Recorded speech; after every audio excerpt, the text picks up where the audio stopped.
Yoga as action. In the 6th and 8th chapters of Bhagavad Gita, Lord Sri Krishna, the Supreme Personality of Godhead, explains that the Eightfold Yoga system is a means to control the mind and senses.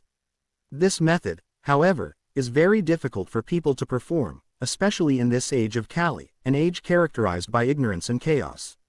Although this Eightfold Yoga system is particularly recommended in the 6th chapter of Bhagavad Gita, the Lord emphasizes that the process of Karma Yoga, action in Krishna consciousness, is superior. In this world, everyone acts to maintain his family, and everyone is working with a view to some self-interest, or personal sense gratification, be it concentrated or extended. But to act perfectly is to act in Krishna consciousness, and this means acting detached from the fruits of labor. It is our duty to act in Krishna consciousness because we are constitutionally parts and parcels of the Supreme. The parts of the body work for the satisfaction of the entire body, not for the individual parts. The goal is the satisfaction of the complete whole. Similarly, the living entity should act for the satisfaction of the Supreme Whole, the Supreme Personality of Godhead, and not for his own personal satisfaction. One who can do this is the perfect sannyasi and the perfect yogi.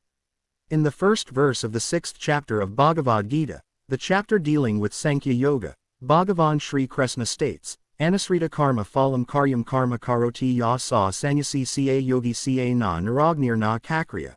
One who is unattached to the fruits of his work and who works as he is obligated is in the renounced order of life, and he is the true mystic, not he who lights no fire and performs no work. Sometimes sannyasis renunciates incorrectly think that they have become liberated from all material engagements and therefore no longer have to perform Agnihotra yajas, or fire sacrifices. This is a mistake. Certain yajas, sacrifices, have to be performed by everyone for purification. Since sannyasis are not traditionally required to perform yajas, they sometimes think that they can attain liberation by ceasing to perform the ritualistic yajas, but actually, unless one comes to the platform of Krishna consciousness, there is no question of liberation. Those sannyasis who cease to perform yajas are in fact acting out of self-interest, because their goal is to become one with the impersonal Brahman. That is the ultimate goal of the impersonalists Mayavadis, who have one major goal or demand, to become one with the Supreme Impersonal Being. The devotees have no such demands. They are simply satisfied in serving Krishna for the satisfaction of Krishna. They do not want anything in return. That is the characteristic of pure devotion. It was Lord Caitanya Mahaprabhu who expressed this devotional attitude so succinctly. Na danam na janam na sundaram kavidam vajagad isa kame mama janmani janmanasver bhavatad bhaktir ahituki tva. O Almighty Lord, I have no desire to accumulate wealth, nor to enjoy beautiful women. Nor do I want any number of followers. What I want is only the causeless mercy of your devotional service in my life, birth after birth. 6 4. In essence, this is the Bhakti Yoga system. There are many examples of the pure devotional attitude. Once Lord Nrsimhadeva told Prahlada Maharaja, "My dear boy, you have suffered so much for me. Whatever you want, ask for it." Being a pure devotee, Prahlada Maharaja refused to ask for anything. He said, "My dear master, I am not carrying out mercantile business with you. I will not accept any remuneration for my service." This is the pure devotional attitude. Yogis and Jainis are demanding to become one with the Supreme because they have such bitter experience suffering. The material pangs. They want to become one with the Lord because they are suffering in separation. A pure devotee, however, does not experience this. Although separate from the Lord, he fully enjoys the service of the Lord in separation. The desire to become one with the impersonal Brahman, or to merge with God, is certainly greater than any material desire, but this is not without self-interest. Similarly, the mystic yogi who practices the yoga system with half-open eyes, ceasing all material activities, desires some satisfaction for his personal self. Such yogis are desirous of material power, and that is their conception of the perfection of yoga. Actually, this is not the perfection of yoga, but a materialistic process. If one practices the regulative principles of yoga, he can attain 8 kinds of perfection. He can become lighter than a cotton swab. He can become heavier than a great stone. He can immediately get whatever he likes. Sometimes he can even create a planet. Although rare, such powerful yogis actually exist. Visvamitra Yogi wanted to beget a man from a palm tree. He was thinking, Why should a man have to live so many months within the womb of his mother? Why can't he be produced just like a fruit? Thinking like this, Visvamitra Yogi produced men like coconuts. Sometimes yogis are so powerful, they can perform such acts, but these are all material powers. Ultimately such yogis are vanquished, because they cannot retain these material powers indefinitely. Bhakti yogis are not interested in such powers. The bhakti yogi, acting in Krishna consciousness, works for the satisfaction of the whole without self-interest. A Krishna-conscious person does not desire self-satisfaction. Rather, his criterion of success is the satisfaction of Krishna, therefore he is considered the perfect sannyasi and the perfect yogi. A pure devotee does not even want salvation. The salvationists want to be saved from rebirth, and the voidists also want to put an end to all material life. Caitanya Mahaprabhu, however, requested only devotional service to Lord Krishna, birth after birth. In other words, Caitanya Mahaprabhu was prepared to endure material miseries in one body after another. What, then, was Caitanya Mahaprabhu's desire? He wanted to engage in God's service, and nothing more, for that is the real perfection of yoga. Whether in the spiritual sky or the material sky, the individual spirit soul is constitutionally the same. It is said that he is 1/10,000th part of the tip of a hair. This means that our position is that of a small particle. But spirit can expand. Just as we develop a material body in the material world, we develop a spiritual body in the spiritual world. In the material world, expansion takes place in contact with matter. In the spiritual world, this expansion is spiritual. Actually, the first lesson of Bhagavad Gita is, I am spirit soul. I am different from this body. I am a living force, but this material body is not a living force. It is dull matter, and it is activated only because spiritual force is present. In the spiritual world, everything is living force, there is no dead matter. There, the body is totally spiritual. One may compare the spirit soul with oil and the body with water. When oil is in water, there is a distinction, and that distinction always remains. In the spiritual sky, there is no question of oil being placed in water. There everything is spirit. The impersonalists do not want to develop a body. They simply want to remain spiritual particles, and that is their idea of happiness. But we bhakti yogis Vaisnavas want to serve Krishna, and therefore we require hands, legs, and all the other bodily parts. Indeed, we are given these bodies in order to serve Krishna. Just as we develop a material body in our mother's womb, we can similarly develop a spiritual body in the spiritual world. The spiritual body is developed through the practice of Krishna consciousness. This material body is spiritualized by this bhakti yoga process. If you place an iron within fire, the iron becomes so hot that it also becomes fiery.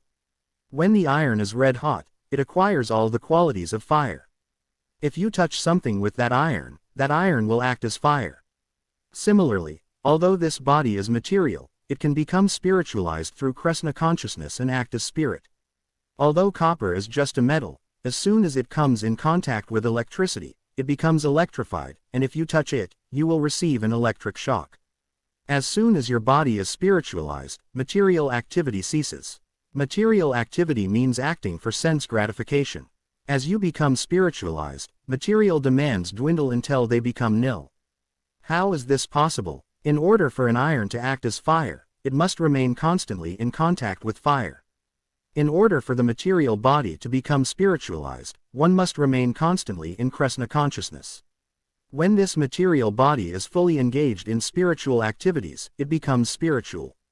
According to the Vedic system, the body of a high personality, a sannyasi, is not burned but buried, because a sannyasi's body is considered spiritual, having ceased to engage in material activities. If everyone in this world engages fully in Krishna consciousness and ceases to work for sense gratification, this entire world will immediately become spiritual. Therefore it is necessary to learn how to work for the satisfaction of Krishna. This requires a little time to understand. If something is used for Krishna's satisfaction, it is spiritual. Since we are using microphones, typewriters, etc., in order to talk and write about Krishna, they become spiritualized. What is the difference between prasada and ordinary food? Some people may say, what is this prasada? We are eating the same food. Why do you call it prasada? It is prasada because it has been offered for Krishna's satisfaction and has thus become spiritualized. In a higher sense, there is no matter at all. Everything is spiritual. Because Krishna is spiritual and matter is one of the energies of Krishna, matter is also spiritual. Krishna is totally spiritual, and spirit comes from spirit. However, because the living entities are misusing this energy, that is, using it for something other than Krishna's purposes, it becomes materialized, and so we call it matter. The purpose of this Krishna consciousness movement is to respiritualize this energy. It is our purpose to respiritualize the whole world, socially and politically. Of course, this may not be possible, but it is our ideal. At least if we individually take up this respiritualization process, our lives become perfect. In Bhagavad Gita 9.22, Krishna says that he provides for his devotees by giving them what they lack and preserving what they have. People are very fond of saying that God helps those who help themselves, but they do not understand that helping yourself means putting yourself under Krishna's protection. If one thinks, "Oh, I can help myself. I can protect myself," one is thinking foolishly. As long as my finger is attached to my body, it is useful, and I may spend thousands of dollars to preserve it. But if this finger is cut off, it is useless and is thrown away. Similarly, we are part and parcel of Krishna, and helping ourselves means putting ourselves in our proper position as his parts and parcels. Otherwise we are only fit to be cast away.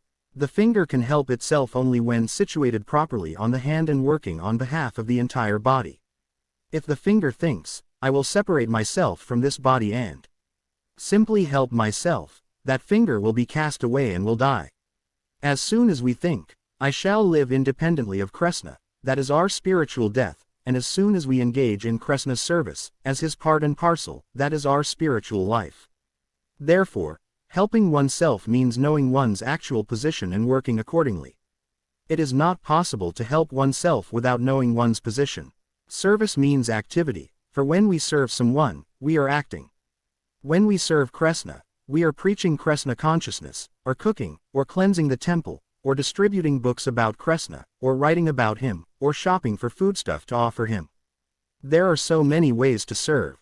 Helping Krishna means acting for him, not sitting down in one place and artificially meditating.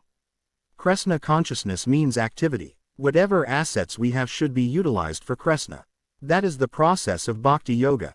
Krishna has given us a mind, and we must utilize this mind to think of Krishna. We have been given these hands, and we must use them to wash the temple or cook for Krishna. We have been given these legs, and we should use them to go to the temple of Krishna. We have been given a nose, and we should use it to smell the flowers that have been offered to Krishna. Through the process of Bhakti Yoga, we engage all these senses in the service of Krishna, and in this way the senses are spiritualized. In Bhagavad Gita, Arjuna was refusing to act, and Krishna was inspiring him to engage in activity. The entire Bhagavad Gita is an inspiration to work, to engage in Krishna consciousness, to act on Krishna's behalf. Krishna never tells Arjuna, "My dear friend Arjuna, don't concern yourself with this war. Just sit down and meditate upon me." This is not the message of Bhagavad Gita. We are not to refrain from all activity, but only from those activities that impede our consciousness of Krishna. Meditation means stopping all nonsensical activity. Those who are advanced in Krishna consciousness are constantly working for Krishna. A mother tells only her bad child to sit down and do nothing. If a child can do nothing but disturb his mother, the mother says, "My dear child, just sit down here and keep quiet." But if the child can work nicely, the mother says, "My dear child, will you please help me do this? Will you go over there and do that?" Sitting still in one place is just for those who do not know how to work sensibly. As long as the child sits in one place, he does not raise havoc. Sitting still means negating nonsense. It is not positive activity. In negation, there is no life. Positive activities constitute life, and positive activity is the message of Bhagavad Gita. Spiritual life is not, "Don't do this." Spiritual life is, "Do this." In order to act properly, there are certain things that one must know not to do, therefore certain activities are forbidden. The whole Bhagavad Gita, however, is, "Do." Krishna says, "Fight for me." At the beginning of Bhagavad Gita, when Arjuna told Krishna, "I will not fight," Sri Krishna said, Kutas tva kasmalam item visame samupasthitam anaria justam asvargam akirti karam Arjuna. My dear Arjuna, how have these impurities come upon you? They are not at all befitting a man who knows the progressive values of life. They lead not to higher planets, but to infamy. BG 2.2 Kresna directly tells Arjuna that he is speaking like a non-Aryan, that is, like one who does not know the spiritual values of life. So Kresna consciousness does not mean sitting down idly. Kresna himself does not sit down idly. All his pastimes are filled with activity. When we go to the spiritual world, we will see that Kresna is always engaged in dancing, eating, and enjoying. He does not sit down to meditate. Is there any account of the gopis meditating? Did Caitanya Mahaprabhu sit down to meditate? No, he was always dancing and chanting Hare Kresna. The spirit soul is naturally active. How can we sit down silently and do nothing? It is not possible. Therefore, after Sri Kresna outlined the Sankhya Yoga system in the 6th chapter of Bhagavad Gita, Arjuna frankly said, Yo, yam yogas tvaya prakta samana madhusudana etasyaham na pasyami ca kalatvat stitam stiram. O Madhusudana, Kresna, the system of yoga which you have summarized appears impractical and unendurable to me, for the mind is restless and unsteady. BG 6.33 Although Arjuna was highly elevated and was Kresna's intimate friend, he immediately refused to take up this Sankhya Yoga system. In essence, he said, it is not possible for me. How could it have been possible? Arjuna was a warrior, a householder, and he wanted a kingdom. What time did he have for meditation? He flatly refused to practice this type of meditational yoga, saying that the mind is as difficult to control as the wind. BG 6.34. That is a fact. It is not possible to control the mind artificially, therefore we must engage the mind in Kresna consciousness. Then it is controlled. If Arjuna found this process more difficult than controlling the wind, then what of us? After all, Arjuna was not an ordinary man. He was personally talking with the Supreme Lord, Sri Kresna, and he proclaimed the mind to be like a great wind. How can we control the wind? We can control the mind only by fixing it on Kresna's lotus feet. That is the perfection of meditation. No one really wants to sit down and meditate. Why should we? We're meant for positive activity, for recreation, for pleasure. In Kresna consciousness, our recreation is dancing and chanting, and when we get tired, we take prasada. Is dancing difficult? Is chanting difficult? We don't charge anything to dance in the temple. If you go to a ballroom, you have to pay to enter, but we do not charge. It is natural to enjoy music and dancing and palatable foods. These are our recreations, and this is our method of meditation. So this yoga system is not at all laborious. It is simply recreation, susukam. It is stated in the 9th chapter of Bhagavad Gita, 9.2, that this yoga is susukam, very happy. It is everlasting, and it is joyfully performed. It is natural, automatic, and spontaneous. It is our real life in the spiritual world. In Vaikunta, the spiritual world, there is no anxiety. Vaikunta means freedom from anxiety, and in Vaikunta the liberated souls are always dancing, chanting, and taking prasada. There are no factories, hard work, or technical institutions. There is no need for these artificial things. In Vedanta Sutra it is stated, Anandamayo, Vyasat. God is Anandamaya, full of bliss and pleasure. Since we are part and parcel of God, we also possess these same qualities. So the goal of our yoga process is to join with the Supreme Anandamaya, Sri Kresna, to join his dance party. Then we will be actually happy. On this earth we are trying to be happy artificially and are therefore frustrated. Once we are situated in Kresna consciousness, we will revive our original position and become simply joyful. Since our actual nature is Anandamaya, blissful, we are always searching for happiness. In the cities we are inundated with advertisements. Restaurants, bars, nightclubs, and dance halls are always announcing, come on, here is Ananda. Here is pleasure. That is because everyone is searching for Ananda, pleasure. Our Society for Kresna Consciousness is also announcing, here is Ananda, but our standard of pleasure is very different. In any case, the goal, pleasure, is the same. Most people are hunting for pleasure on the gross material platform. The more advanced search for pleasure in speculation, philosophy, poetry, or art. The bhakti yogi, however, searches for pleasure on the transcendental platform, and that is his only business. Why are people working so hard all day? They are thinking, tonight I shall enjoy. Tonight I will associate with this girl or with my wife. Thus people are going to so much trouble to acquire a little pleasure. Pleasure is the ultimate goal, but unfortunately, under illusion, people do not know where real pleasure is to be found. Real pleasure exists eternally in the transcendental form of Krishna. Perhaps you have seen pictures of Krishna, and if so, you have noticed that Krishna is always jolly. If you join his society, you will also become jolly. Have you ever seen pictures of Krishna working with a machine? Have you ever seen pictures of Krishna smoking? No, he is by nature full of pleasure, and if you unfold yourself in that way, you will also find pleasure. Pleasure cannot be found artificially. Ananda Sinmaya Rasa Pratibhavidabhis Tabirya Eva Nija Rupataya Kalabi Galoka Eva Nivasati Akailatma Buddho Govindam Adi Purusam Tam Aham Bhajami.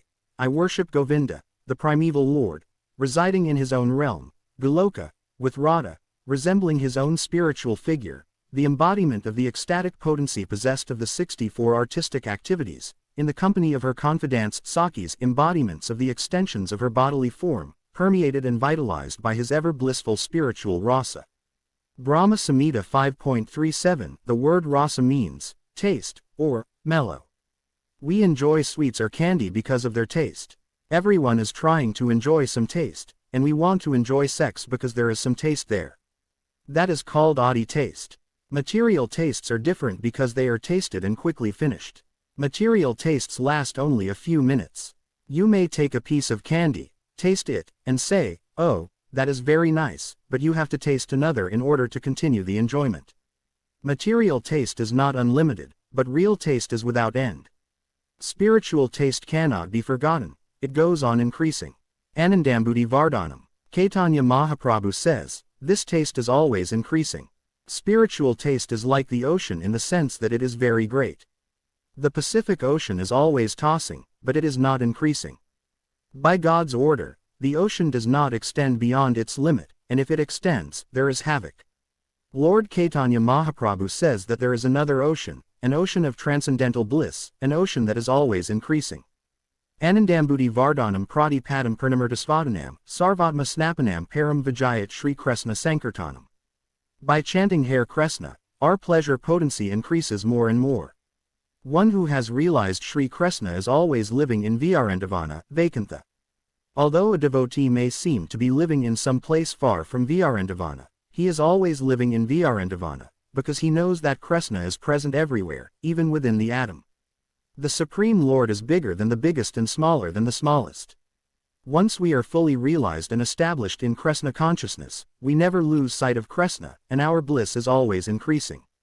This is the true yoga system, Bhakti Yoga, as expounded by Lord Shri Krishna himself in Bhagavad Gita.